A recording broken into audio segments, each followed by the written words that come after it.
Excellency Donald Trump, President of the United States of America. I request protocol to escort His Excellency and invite him to address the Assembly. We will review Donald Trump's speech at the meeting at the United Nations, and we will provide a complete speech that discusses 65 important topics for the whole world, including Indonesia, namely at the beginning. Very happy to be up here with you, nevertheless, and that way you speak more from the heart. I can only say that whoever's operating this teleprompter is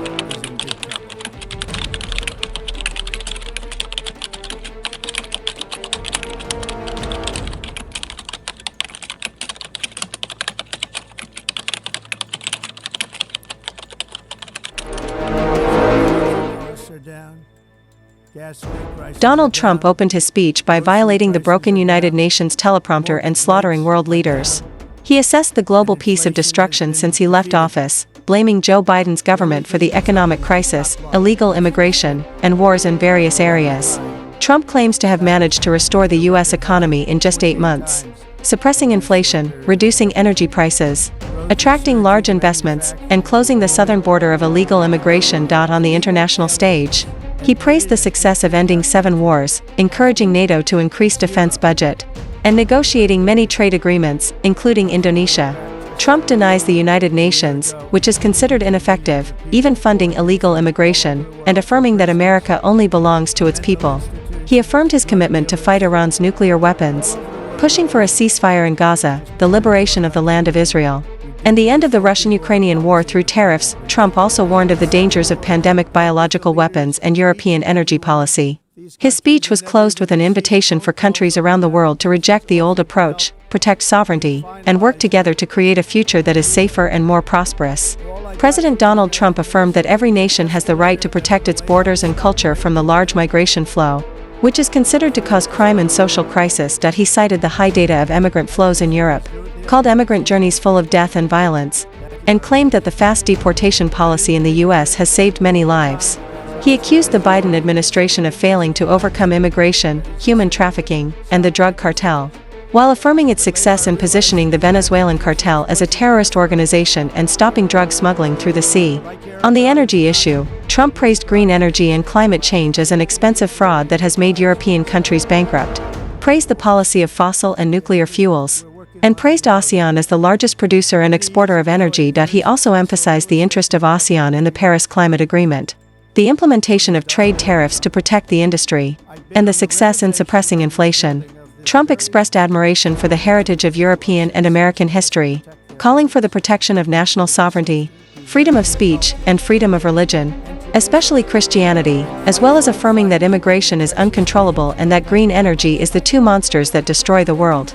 The speech was concluded with an invitation to work together to build a safe, prosperous, and beautiful world, preserve the heritage of the past, and strengthen the boundaries for the future of each country. Let's watch Donald Trump's full speech in front of the entire United Nations country in 2025. Assembly, I wish to thank the President of the United States.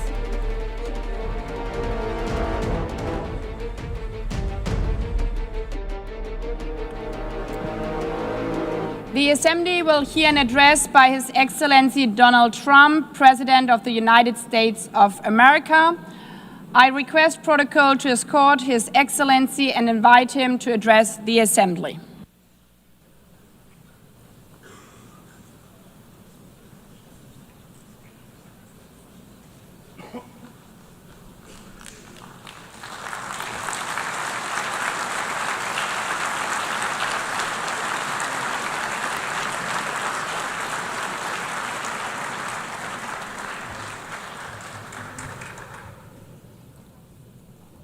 Thank you very much.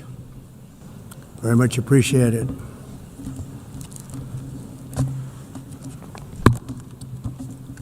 And I don't mind making this speech without a teleprompter, because the teleprompter is not working. I feel very happy to be up here with you, nevertheless, and that way you speak more from the heart. I can only say that whoever's operating this teleprompter is in big trouble.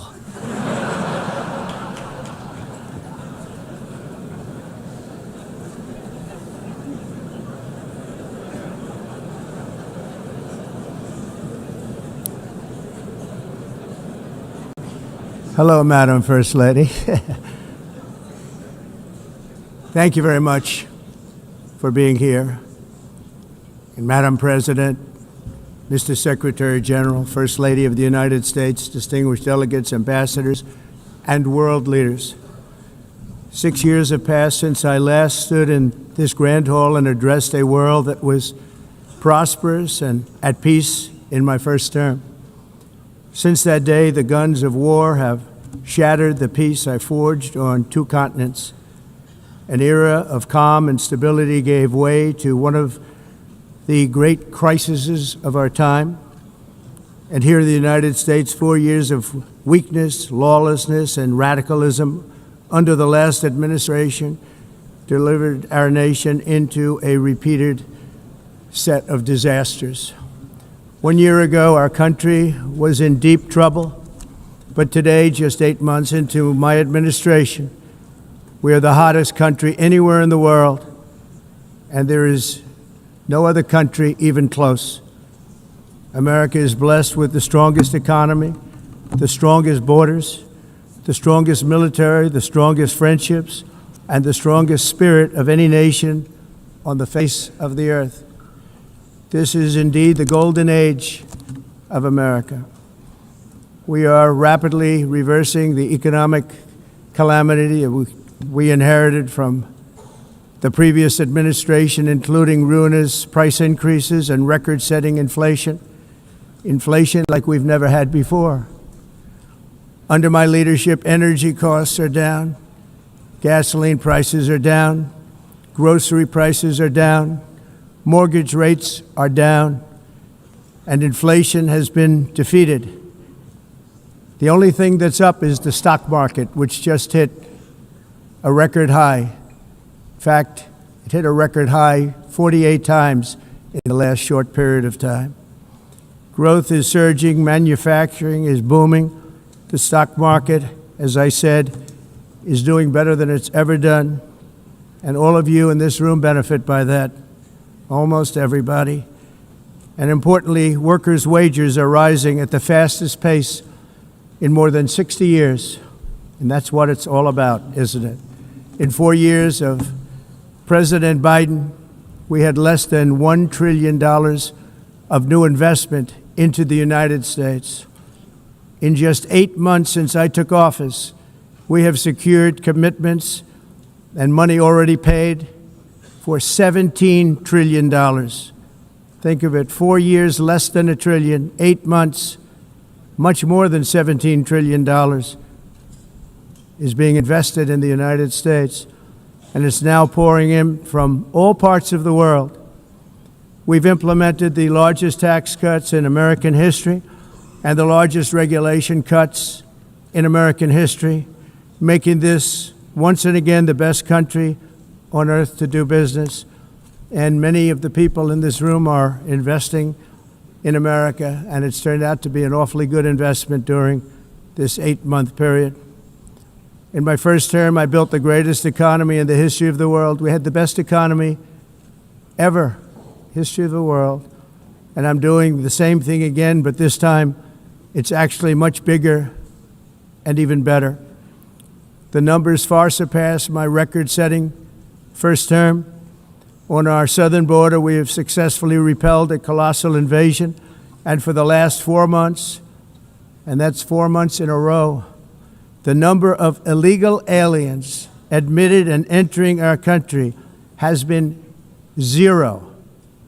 Hard to believe, because if you look back just a year ago, it was millions and millions of people pouring in from all over the world, from prisons, from mental institutions, drug dealers. All over the world they came. They just poured into our country with the ridiculous open border policy of the Biden administration. Our message is very simple. If you come illegally into the United States, you're going to jail, or you're going back to where you came from, or perhaps even further than that. You know what that means. I want to thank the country of El Salvador for the successful and professional job they've done in receiving and jailing so many criminals that entered our country. And it was under the previous administration that the number became record-setting, and they're all being taken out. We have no choice. And other countries have no choice because other countries are in the exact same situation with immigration. It's destroying your country, and you have to do something about it. On the world stage, America is respected again like it has never been respected before.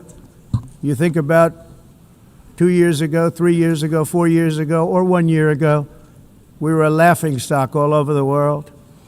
At the NATO summit in June, virtually all NATO members formally committed to increase defense spending at my request from 2% to 5% of GDP, making our alliance far stronger and more powerful than it was ever before. In May, I traveled to the Middle East to visit my friends and rebuild our partnerships in the Gulf and those valued relationships with Saudi Arabia, Qatar, and the UAE and other countries are now, I believe, closer than ever before. My administration has negotiated one historic trade deal after another, including with the United Kingdom, the European Union, Japan, South Korea, Vietnam, Indonesia, the Philippines, Malaysia, and many, many others. Likewise, in a period of just 7 months, I have ended 7 unendable wars. They said they were unendable. You're never going to get them solved. Some were going for 31 years, 2 of them, 31, think of it, 31 years. One was 36 years. One was 28 years.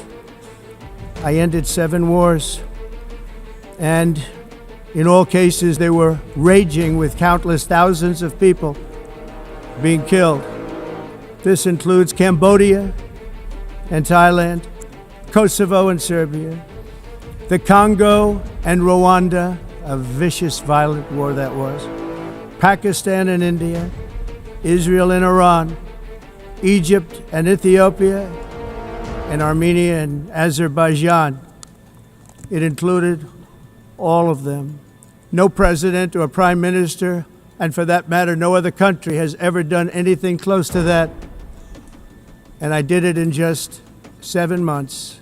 It's never happened before. There's never been anything like that. I'm very honored to have done it.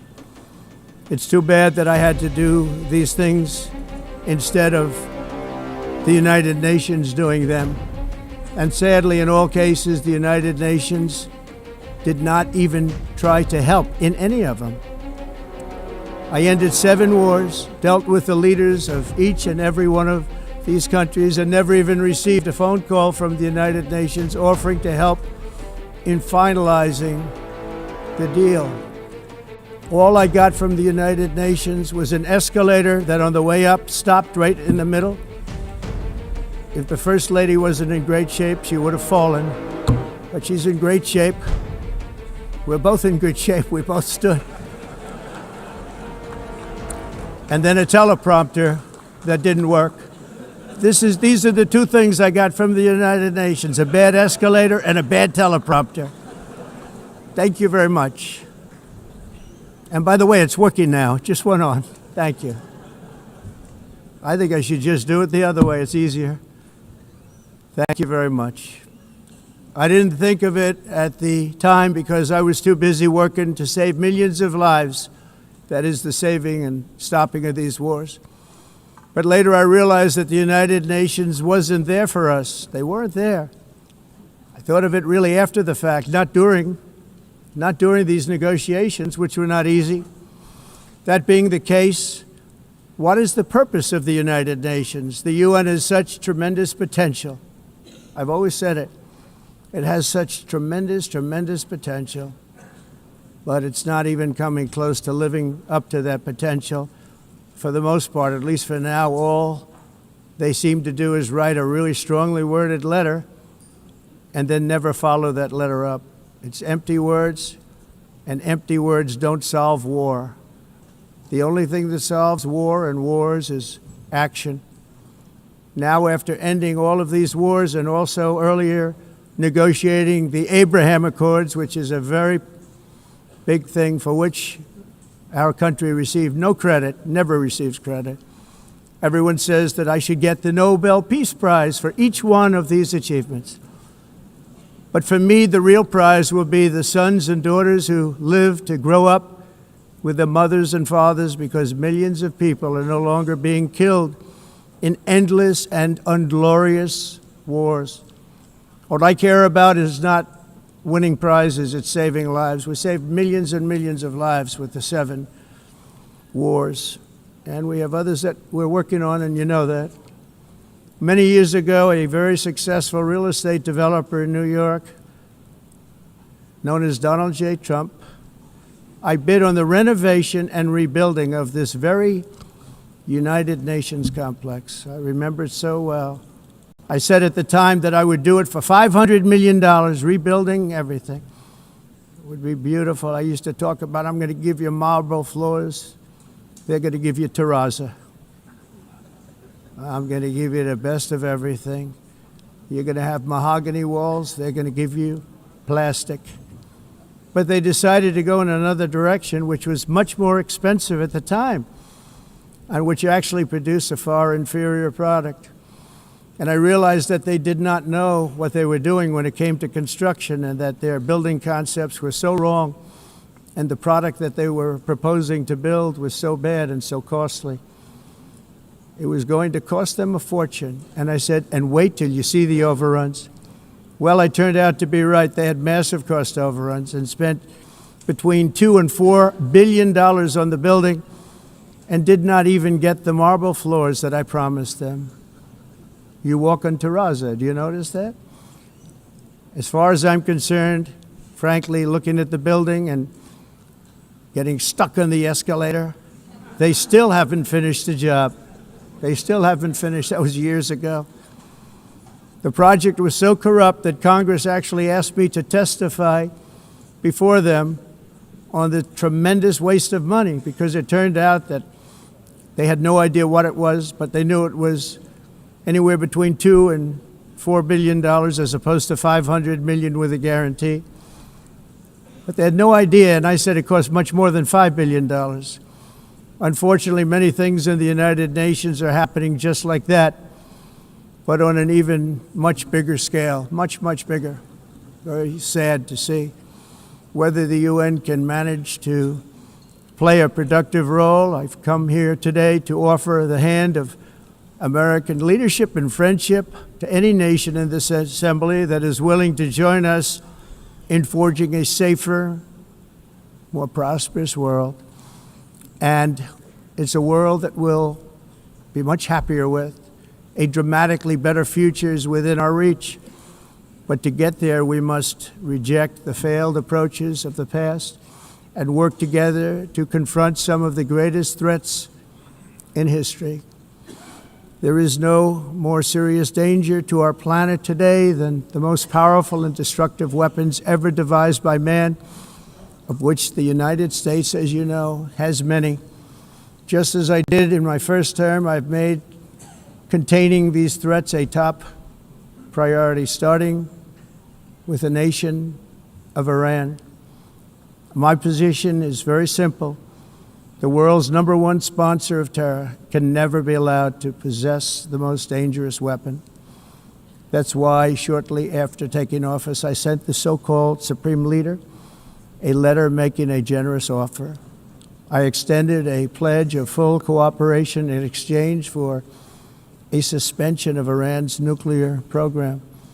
The regime's answer was to continue their constant threats to their neighbors and U.S. interests throughout the region, and some great countries that are right nearby. Today, many of Iran's former military commanders, in fact, I can say almost all of them, are no longer with us. They're dead. And 3 months ago, in Operation Midnight Hammer, 7 American B-2 bombers dropped the 14 30,000-pound each bombs on Iran's key nuclear facilities, totally obliterating everything. No other country on earth could have done what we did. No other country has the equipment to do what we did. We have the greatest weapons on earth. We hate to use them. But we did something that for 22 years people wanted to do. With Iran's nuclear enrichment capacity demolished, I immediately brokered an end to the 12-day war, as it's called, between Israel and Iran, with both sides agreeing to fight no longer. As everyone knows, I have also been deeply engaged in seeking a ceasefire in Gaza. Have to get that done. Have to get it done. Unfortunately, Hamas has repeatedly rejected reasonable offers to make peace. We can't forget October 7th, can we? Now, as if to encourage continued conflict, some of this body is seeking to unilaterally recognize a Palestinian state. The rewards would be too great for Hamas terrorists for their atrocities. This would be a reward for these horrible atrocities, including October 7th, even while they refuse to release the hostages or accept a ceasefire. Instead of giving to Hamas and giving so much, because they've taken so much, they have taken so much. This could have been solved so long ago. But instead of giving in to Hamas's ransom demands, those who want peace should be united with one message: release the hostages now. Just release the hostages now. Thank you.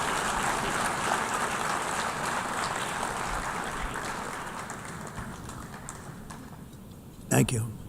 As we have got to come together, and we will come together, got to get it done. We have to stop the war in Gaza immediately. We have to stop it. We have to get it done. We have to negotiate, immediately have to negotiate peace. We got to get the hostages back. We want all 20 back. We don't want 2 and 4. As you know, I got, along with Steve Witkoff and others that helped us, Marco Rubio, we got most of them back. We were involved in all of them. But I always said the last 20 are going to be the hardest, and that's exactly what happened. We have to get them back now. We don't want to get back 2, and then another 2, and then 1, and then 3. Have this process. No, we want them all back, and we want the actually 38 dead bodies back too. Those parents came to me, and they want them back, and they want them back very quickly and very badly. As though they were alive, they want them. They want them every bit as much as if their son or daughter were alive. I've also been working relentlessly, stopping the killing in Ukraine. I thought that would be, of the 7 wars that I stopped, I thought that would be the easiest because of my relationship with President Putin, which had always been a good one. I thought that was going to be the easiest one. But you know, in war, you never know what's going to happen. There are always lots of surprises, both good and bad. Everyone thought Russia would win this war in 3 days, but it didn't work out that way. It was supposed to be just a quick little skirmish. It's not making Russia look good. It's making them look bad. No matter what happens from here on out, this was something that should have taken a matter of days, certainly less than a week. And they've been fighting for 3.5 years and killing anywhere from 5,000 to 7,000 young soldiers, mostly soldiers, on both sides, every single week, from 5,000 to 7,000 dead young people, and some in cities, much smaller numbers, where rockets are shot, where drones are dropped. This war would never have started if I were president. This was a war that should have never happened.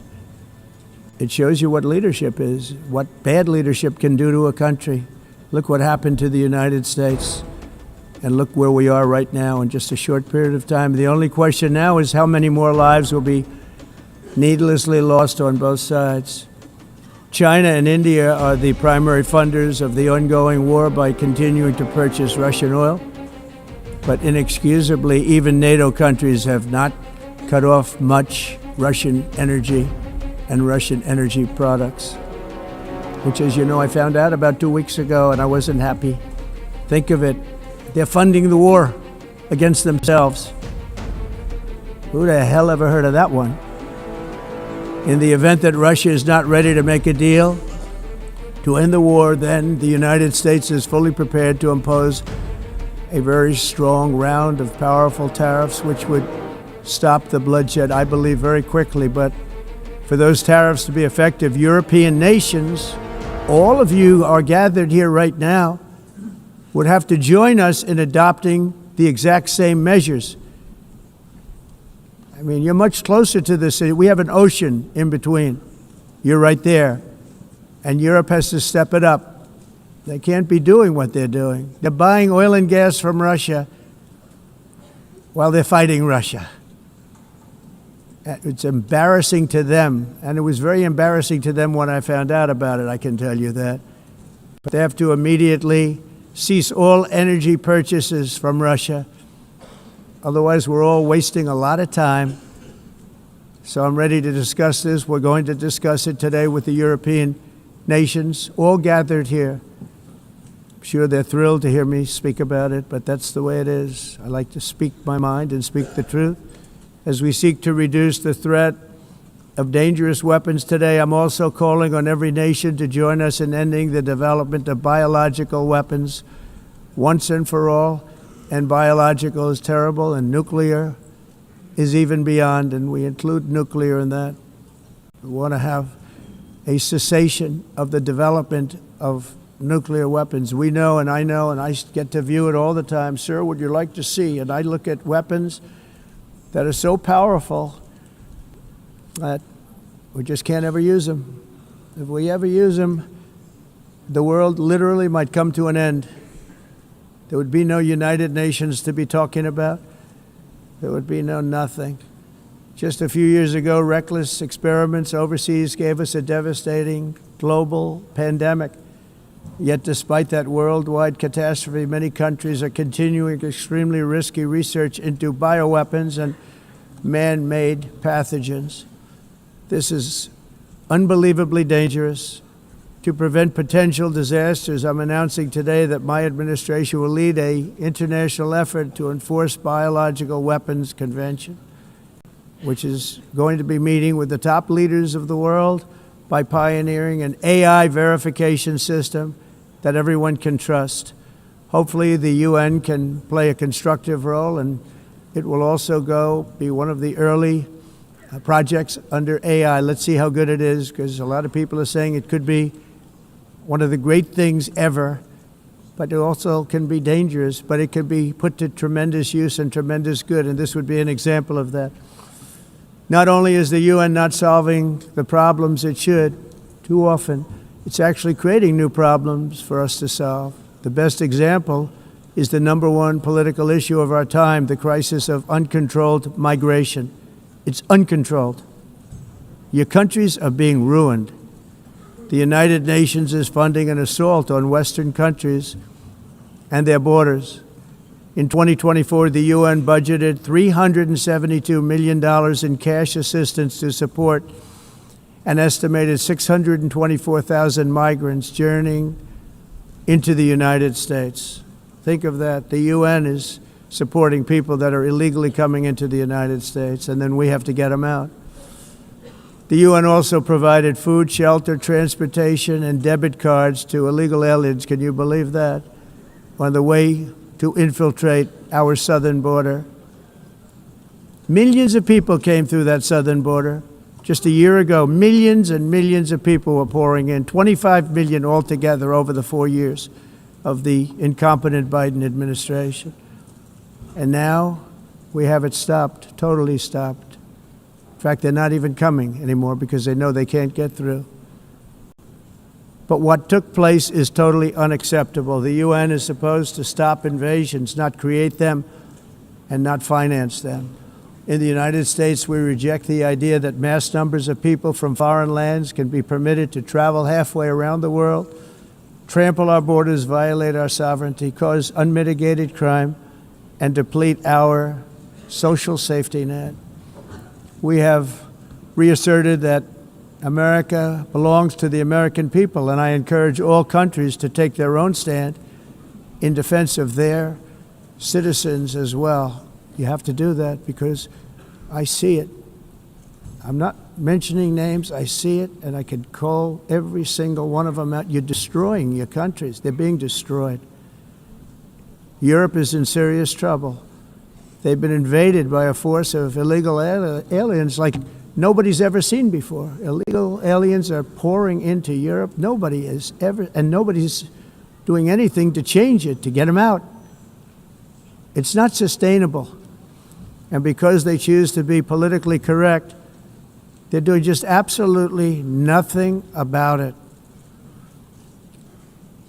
And I have to say, I look at London, where you have a terrible mayor, terrible, terrible mayor, and it's been so changed, so changed. Now they want to go to Sharia law, but you're in a different country. You can't do that. Both the immigration and their suicidal energy ideas will be the death of Western Europe if something is not done immediately. This cannot be sustained.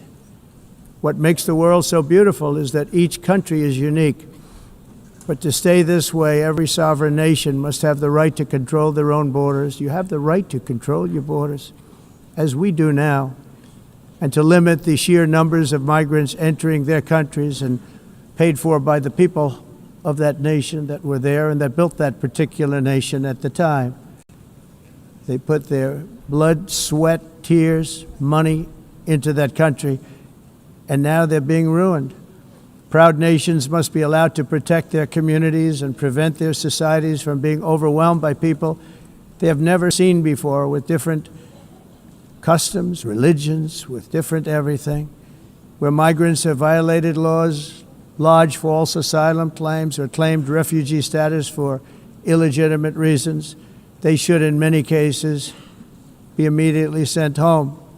And while we will always have a big heart for places and people that are struggling and truly compassionate, answers will be given. We have to solve the problem, and we have to solve it in their countries, not create new problems in our countries. And we are very helpful to a lot of countries that are just not able to send their people anymore. They used to send them to us in caravans of 25,000, 30,000 people each. These massive caravans of people pouring into our country, totally unchecked and unvetted. But not anymore. According to the Council of Europe in 2024, almost 50% of inmates in German prisons were foreign nationals or migrants. In Austria, the number was 53% of the people in prisons were from places that weren't from where they are now. In Greece, the number was 54%, and in Switzerland, beautiful Switzerland, 72% of the people in prisons are from outside of Switzerland. When your prisons are filled with so-called asylum seekers who repaid kindness, and that's what they did, they repaid kindness with crime, it's time to end the failed experiment of open borders. You have to end it now. See, I can tell you. I'm really good at this stuff. Your countries are going to hell. In America, we've taken bold action to swiftly shut down uncontrolled migration. Once we started detaining and deporting everyone who crossed the border and removing illegal aliens from the United States, they simply stopped coming. They're not coming anymore. We're getting a lot of credit, but they're not coming anymore. This was a humanitarian act for all involved, because on the trips up, thousands of people a week were dying. Women were being raped. Nobody's ever seen anything like it. Raped, horribly beaten, raped. On the trip up, the journey up, it was a long walk. It was a long, arduous journey, indeed. And it was also a historic victory against human trafficking throughout the region. What we did was a victory, and we saved so many lives of people that wouldn't make the journey. That journey was loaded up with death. Loaded up with death. Dead bodies all along the roads of jungles. To get up, they go through jungles, they go through areas so hot you couldn't breathe. They were dying of suffocation, areas so hot that you couldn't breathe. Dead bodies all over. By them not coming, we're saving tremendous numbers of lives. People have done a fantastic job in doing what they did, and the American public agrees with it. I mean, I was very proud to see this morning I have the highest poll numbers I've ever had. Part of it is because of what we've done on the border. I guess the other part is what we've done in the economy.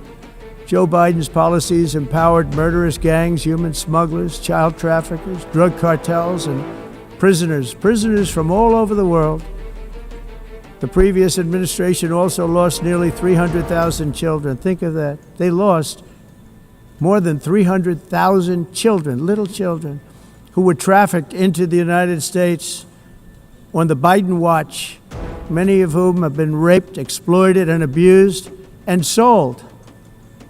Sold. Nobody talks about that. The fake news doesn't write about it. With many others, young children who are missing or dead. And we found a lot of these children and we're sending them back, and we've been sending them back to their parents. They said, nobody knows who they are. They said, where do you come from? And they'll give us a country and we'll find out and we'll figure it out and we'll bring them back to their homes. And the mother and father rush to the door and their tears in their eyes.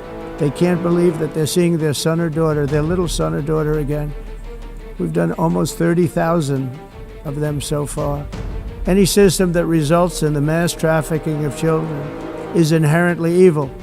Yet that is exactly what the globalist migration agenda has done, and it's what it's all about. In America, those days, as you know, are over. The Trump administration is working, and we are continuing to work to track down the villains that are causing this problem, and also, as I said, to get back the 30,000 we've already returned. Now I think we're going to have another. We're going to find a lot. You're not going to find all of them. 300, more than 300,000. They're lost or they're dead. They're lost or they're dead because of the animals that did this. To protect our citizens, I've also designated multiple savage drug cartels as forest. And you see this, and you see it happening right before your eyes. Let's put it this way. People don't like taking big loads of drugs in boats anymore. There aren't too many boats that are traveling on the seas by Venezuela. They tend not to want to travel very quickly anymore.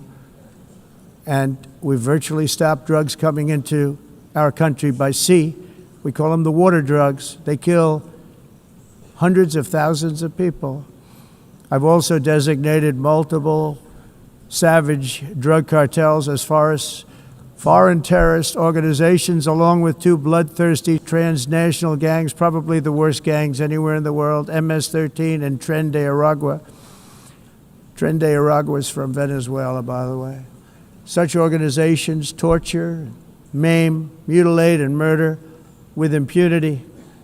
They're the enemies of all humanity. And for this reason, we've recently begun using the supreme power of the United States military to destroy Venezuelan terrorists and trafficking networks led by Nicolas Maduro. To every terrorist thug smuggling poisonous drugs into the United States of America, please be warned that we will blow you out of existence. That's what we're doing. We have no choice. Can't let it happen. They're destroying. I believe we lost 300,000 people last year to drugs, 300,000. Fentanyl and other drugs. Each boat that we sink carries drugs that would kill more than 25,000 Americans. We will not let that happen. Energy is another area where the United States is now thriving like never before. We're getting rid of the falsely named renewables. By the way, they're a joke. They don't work. They're too expensive. They're not strong enough to fire up the plants that you need to make your country great. The wind doesn't blow. Those big windmills are so pathetic and so bad, so expensive to operate. And they have to be rebuilt all the time, and they start to rust and rot. Most expensive energy ever conceived, and it's actually energy. You're supposed to make money with energy, not lose money. You lose money, the governments have to subsidize. You can't put them out without massive subsidies.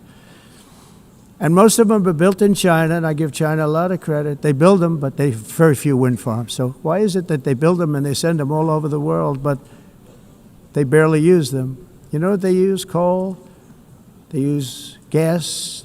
They use almost anything, but they don't like wind. But they sure as hell like selling the windmills. Europe, on the other hand, has a long way to go, with many countries being on the brink of destruction. because of the green energy agenda, and I give a lot of credit to Germany. Germany was being led down a very sick path, both on immigration, by the way, and on energy. They were going green, and they were going bankrupt. And the new leadership came in, and they went back to where they were, with fossil fuel and with nuclear, which is good. It's now safe, and you can do it properly. But they went back to where they were, and they opened up a lot of different plants, energy-producing plants, and they're doing well. I give Germany a lot of credit for that. They've said this is a disaster, what's happening. They were going all green. All green is all bankrupt. That's what it represents. And it's not politically correct. I'll be very badly criticized for saying it, but I'm here to tell the truth. I don't care. It doesn't matter to me. I'm in New York City. I'm feeling a lot safer. Crime, we're getting crime down. And by the way, speaking of crime, Washington, D.C. Washington, D.C. was the crime capital of America. Now it's after 12 days, it's a totally safe city. Everyone's going out to dinner. They're going out to restaurants. Your wife can walk down the middle of the street with or without you. Nothing's going to happen. My people have done a fantastic job. And yes, I called in the National Guard, and the National Guard took care of business, and they weren't politically correct, but they took care of business. We got 1,700 career criminals out, brought them back to where they came from, the countries where they came from, or put them in jails. Washington, D.C. is now a totally safe city again, and I welcome you to come. In fact, we'll have dinner together at a local restaurant, and we'll be able to walk. We don't have to go by an armor-plated vehicle. We'll walk right over there from the White House. They've given up their powerful edge, a lot of the countries that we're talking about, in oil and gas, such as essentially closing the great North Sea oil. Oh, the North Sea, I know it so well. Aberdeen was the oil capital of Europe, and there's tremendous oil that hasn't been found in the North Sea. Tremendous oil. And I was with the Prime Minister I respect and like a lot, and I said, you're sitting with the greatest asset. They essentially closed it by making it so highly taxed that no developer, no oil company can go there. They have tremendous oil left, and more importantly, they have tremendous oil that hasn't even been found yet. And what a tremendous asset for the United Kingdom. And I hope the Prime Minister is listening, because I told it to him 3 days in a row. That's all he heard. North Sea oil, North Sea, because I want to see them do well. I want to stop seeing them ruining that beautiful Scottish and English countryside with windmills and massive solar panels that go 7 miles by 7 miles, taking away farmland. But we're not letting this happen in America. In 1982, the executive director of the United Nations Environmental Program predicted that by the year 2000, climate change would cause a global catastrophe. He said that it will be irreversible, as any nuclear holocaust would be. This is what they said at the United Nations. What happened? Here we are. Another UN official stated in 1989 that within a decade, entire nations could be wiped off the map by global warming. Not happening. You know, it used to be global cooling. If you look back years ago in the 1920s and the 1930s, they said, global cooling will kill the world. We have to do something. Then they said global warming will kill the world, but then it started getting cooler, so now they could just call it climate change, because that way they can't miss. It's climate change, because if it goes higher or lower, whatever the hell happens, there's climate change. It's the greatest con job ever perpetrated on the world, in my opinion. Climate change, no matter what happens, you're involved in that. No more global warming, no more global cooling. All of these predictions made by the United Nations and many others, often for bad reasons, were wrong. They were made by stupid people that have cost their countries fortunes and given those same countries no chance for success. If you don't get away from this green scam, your country is going to fail. And I'm really good at predicting things, you know. They actually said during the campaign they had a hat, the best-selling hat. Trump was right about everything. And I don't say that in a braggadocious way, but it's true. I've been right about everything. And I'm telling you that if you don't get away from the green energy scam, your country is going to fail. And if you don't stop people that you've never seen before, that you have nothing in common with, your country is going to fail. I'm the President of the United States, but I worry about Europe. I love Europe. I love the people of Europe. And I hate to see it being devastated by energy and immigration. This double-tailed monster destroys everything in its wake, and they cannot let that happen any longer. You're doing it because you want to be nice. You want to be politically correct, and you're destroying your heritage. They must take control strongly and immediately of the unmitigated immigration disaster and the fake energy catastrophe before it's too late. The carbon footprint is a hoax made up by people with evil intentions, and they're heading down a path of total destruction. You know, the carbon footprint was a big, big thing a few years ago. I remember hearing about the carbon footprint, and then President Obama would get into Air Force One, a massive Boeing 747, and not a new one, an old one with old engines that spew everything into the atmosphere. He'd talk about the carbon footprint, we must do so. Then he'd get in and he'd fly from Washington to Hawaii to play a round of golf. And then he'd get back onto that big, beautiful plane and he'd fly back and he'd talk about, again, global warming and the carbon footprint. It's a con job. At extreme cost and expense, Europe reduced its own carbon footprint by 37%. Think of that. Congratulations, Europe. Great job. You cost yourself a lot of jobs, a lot of factories closed, but you reduced the carbon footprint by 37%. However, for all of that sacrifice and much more, it's been totally wiped out and then some by a global increase of 54%. Much of it coming from China and other countries that are thriving around China, which now produces more CO2 than all the other developed nations in the world. So all of these countries are working so hard on the carbon footprint, which is nonsense, by the way. It's nonsense. You know, it's interesting. In the United States, we have still radicalized environmentalists, and they want the factories to stop. Everything should stop. No more cows. We don't want cows anymore. I guess they want to kill all the cows. They want to do things that are just unbelievable, and you have it too. But you know, we have a border, strong, and we have a shape, and that shape doesn't just go straight up. That shape is amorphous when it comes to the atmosphere. And if we had the most clean air, and I think we do, we have very clean air. We have the cleanest air we've had in many, many years. But the problem is that other countries, like China, which has air that's a little bit rough, it blows. And no matter what you're doing down here, the air up here tends to get very dirty because it comes in from other countries where their air isn't so clean. And the environmentalists refuse to acknowledge that. Same thing with garbage. In Asia, they dump much of their garbage right into the ocean. And over about a 1 week and 2 week journey, it flows right past Los Angeles. You've seen it. Massive amounts of garbage, almost too much to do anything about, flowing past Los Angeles, past San Francisco, and then somebody will get in trouble because he dropped a cigarette on the beach. The whole thing is crazy. The primary effect of these brutal green energy policies has not been to help the environment, but to redistribute manufacturing and industrial activity from developed countries that follow the insane rules that are put down to polluting countries that break the rules and are making a fortune.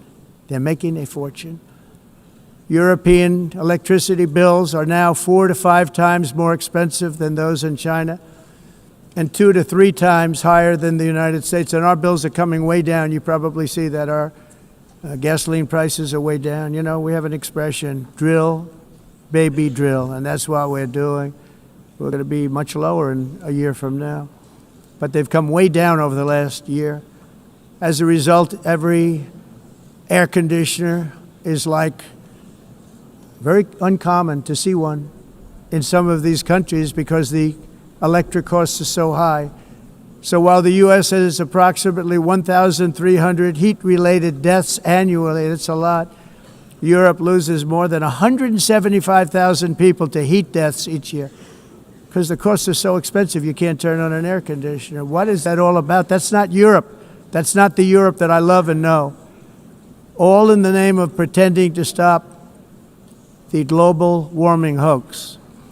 The entire globalist concept of asking successful industrialized nations to inflict pain on themselves and radically disrupt their entire societies must be rejected completely and totally, and it must be immediate. That's why in America I withdrew from the fake Paris Climate Accord, where, by the way, America was paying so much more than every country. Others weren't paying. China didn't have to pay until 2030. Russia was given an old standard that was easy to meet, a 1990 standard. But for the United States, we're supposed to pay like $1 trillion. And I said, this is another scam. The fact is, the United States has been taken advantage of by the world for many, many years, but not any longer, as you probably noticed. I unleashed massive energy production and signed historic executive orders to hunt for oil, but we don't have to do much hunting because we have the most oil of any nation anywhere, oil and gas in the world. And if you add coal, we have the most of any nation in the world. Clean, I call it clean, beautiful coal. You can do things today with coal that you couldn't have done 10 years ago, 15 years. So I have a little standing order in the White House. Never use the word coal, only use the words clean, beautiful coal. Sounds much better, doesn't it? But we stand ready to provide any country with abundant, affordable energy supplies if you need them, when most of you do. We're proudly exporting energy all over the world. We're now the largest exporter. In the United States, we want trade and robust commerce with all nations, everybody. We want to help nations. We're going to help nations. But it must also be fair and reciprocal. The challenge with trade is much the same with climate. The countries that followed the rules, all their factories have been plundered. It's really sad to watch. They've been broken. They've been broken by countries that broke the rules. That's why the United States is now applying tariffs to other countries, and much as these tariffs were for many years applied to us, uncontrollably applied to us. We've used tariffs as a defense mechanism under the Trump administration, including my first term, where hundreds of billions of dollars in tariffs were taken in. And by the way, we had the lowest inflation, and now we have very low inflation. The only thing different is that we have hundreds of billions of dollars flowing into our country. But this is how we will ensure that the system works for everyone and is sustainable into the future. We're also using tariffs to defend our sovereignty and security throughout the world, including against nations that have taken advantage of former U.S. administrations for decades, including the most corrupt, incompetent administration in history, the sleepy Joe Biden administration. Brazil now faces major tariffs in response to its unprecedented efforts to interfere in the rights and freedoms of our American citizens and others, with censorship, repression, weaponization, judicial corruption, and targeting of political critics in the United States. I have a little problem saying this because I must tell you, I was walking in and the leader of Brazil was walking out. We saw him and I saw him, he saw me, and we embraced. And then I'm saying, can you believe I'm going to be saying this in just 2 minutes? But we actually agreed that we would meet next week. We didn't have much time to talk, like about 20 seconds. They were in retrospect, I'm glad I waited because this thing didn't work out too well. But we did talk, we had a good talk, and we agreed to meet next week, if that's of interest. But he seemed like a very nice man, actually. He liked me, I liked him. But if you, and I only do business with people I like. I don't When I don't like them, I don't like them. But we had, at least for about 39 seconds, we had excellent chemistry. It's a good sign. But also in the past, Brazil, can you believe this, unfairly tariffed our nation, but now because of our tariffs, we are hitting them back, and we're hitting them back very hard. As president, I will always defend our national sovereignty and the rights of American citizens. So I'm very sorry to say this, that Brazil is doing poorly and will continue to do poorly. They can only do well when they're working with us. Without us, they will fail, just as others have failed. It's true. Next year, the United States will celebrate the 250th anniversary of our glorious independence, a testament to enduring power and American freedom and spirit. We will also be proudly hosting the 2026 FIFA World Cup, and shortly thereafter, the 2028 Olympics, which is going to be very exciting. I hope you all come. I hope that countless people from all over the globe will take part of these will be great celebrations of liberty and human achievement, and that together we all can rejoice in the miracles of history that began in July 4th, 1776, when we founded the light to all nations. And it's something really that an amazing thing came out of that date. It's called the United States of America. In honor of this momentous anniversary, I hope that all countries who find inspiration in our example will join us in renewing our commitment, values, and those values really that we hold so dear together. Let us defend free speech and free expression. Let us protect religious liberty, including for the most persecuted religion on the planet today. It's called Christianity. And let us safeguard our sovereignty and cherish qualities that have made each of our nations so special, incredible, and extraordinary. In closing, I just want to repeat that immigration and the high cost of so-called green renewable energy is destroying a large part of the free world and a large part of our planet. Countries that cherish freedom are fading fast because of their policies on these two subjects. You need strong borders and traditional energy sources if you are going to be great again.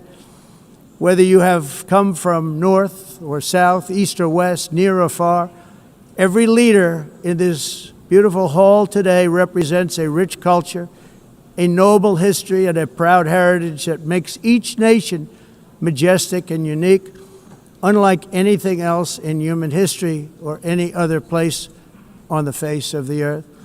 From London to Lima, from Rome to Athens, from Paris to Seoul, from Cairo to Tokyo and Amsterdam to right here in New York City, we stand on the shoulders of the leaders and legends, generals and giants, heroes and titans who won and built our beloved nations, all of our nations, with their own courage, strength, spirit, and skill. Our ancestors climbed mountains, conquered oceans, crossed deserts, and trekked over wide open plains. They charged into thunderous battles, plunged into grave dangers, and they were soldiers and farmers and workers and warriors and explorers and patriots.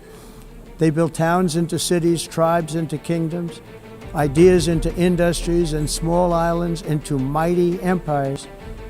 You're a part of all of that. They were champions for their people who never gave up and who never, ever gave in. Their values defined our national identities. Their visions forged our magnificent destiny. Everybody in this room is a part of it in your own way. Each of us inherits the deeds and the myths, the triumphs, the legacies of our own heroes and founders who so bravely showed us the way. Our ancestors gave everything for homelands that they defended with pride, with sweat, with blood, with life, and with death. Now the righteous task of protecting the nations that they built belongs to each and every one of us. So together let us uphold our sacred duty to our people and to our citizens. Let us protect their borders, ensure their safety, preserve their cultures, treasure, and traditions, and fight, fight, fight for their precious dreams and their cherished freedoms. and in friendship, and really a beautiful vision. Let us all work together to build a bright, beautiful planet, a planet that we all share, a planet of peace and a world that is richer, better, and more beautiful than ever before. That can happen. It will happen. It will happen, and I hope it can happen and start right now, right at this moment. We'll turn it around. We're going to make our countries better, safer, more beautiful. We're going to take care of our people. Thank you very much. It's been an honor. God bless the nations of the world. Thank you very much. Bye.